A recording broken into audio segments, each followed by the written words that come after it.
আসসালামু আলাইকুম। উস্তাজ kitchen back to my channel.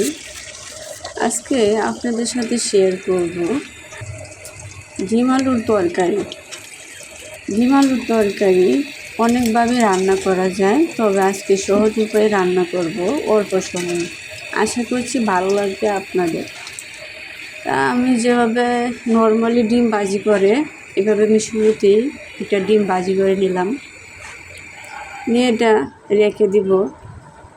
ঠান্ডা হলে তারপর কুচি কুচি করে কেটে নিব, একটু বড় সাইজ করে কেটে নেব। তারপর এটা স্কিপ করে রেখে দেব। তারপর একই হাঁড়িতে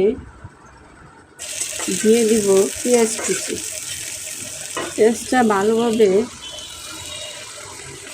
হালকা সফট হওয়া পর্যন্ত নেড়ে চেড়ে একটু পানি অ্যাড করে দেব, যাতে আমি এখানে গুঁড়া মশলা অ্যাড করব যাতে পুড়ে না যায়। তারপর দিয়ে দিলাম 1 চামচ হলুদ গুঁড়ো, 2 চামচ শুকনো মরিচের গুঁড়ো, 1 চামচ ধনিয়া গুঁড়ো, 1/2 চামচ জিরার গুঁড়ো, স্বাদ মতো লবণ।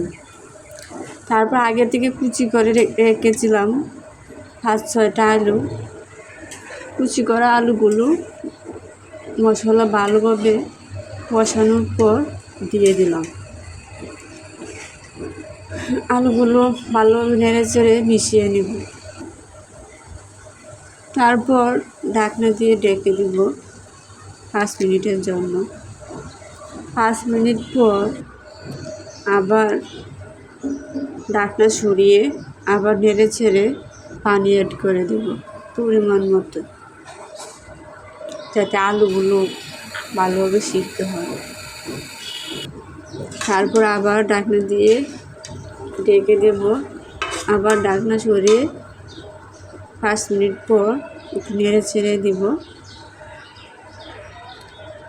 তারপর অপেক্ষা করব যাতে তরকারিতে ভালোভাবে জাল উঠে।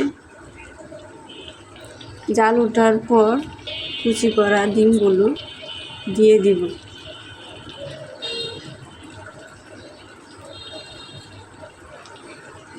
তারপর এগুলো ভালোভাবে মিশিয়ে নিব আলুর সাথে, যাতে ওইটার মধ্যে মশলা ঢুকে ডিমগুলোর মধ্যে। তারপর আবার ঢাকনা দিয়ে ঢেকে দিব। ঢেকে দেওয়ার পর আবার সরিয়ে দিব। এখন ঢাকনা ছাড়া এইভাবেই জাল দিব।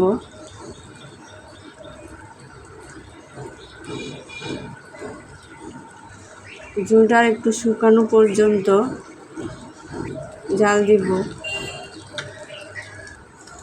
ঝোলটা শুকানোর পর নামিয়ে নিব। নামানোর পর আবারও ঝোলটা টানবে, তাই নামিয়ে নিলাম। দেখেন কেমন হয়েছে, খুবই একটা মজাদার রেসিপি। আপনারা খেয়ে দেখবেন। আল্লাহ।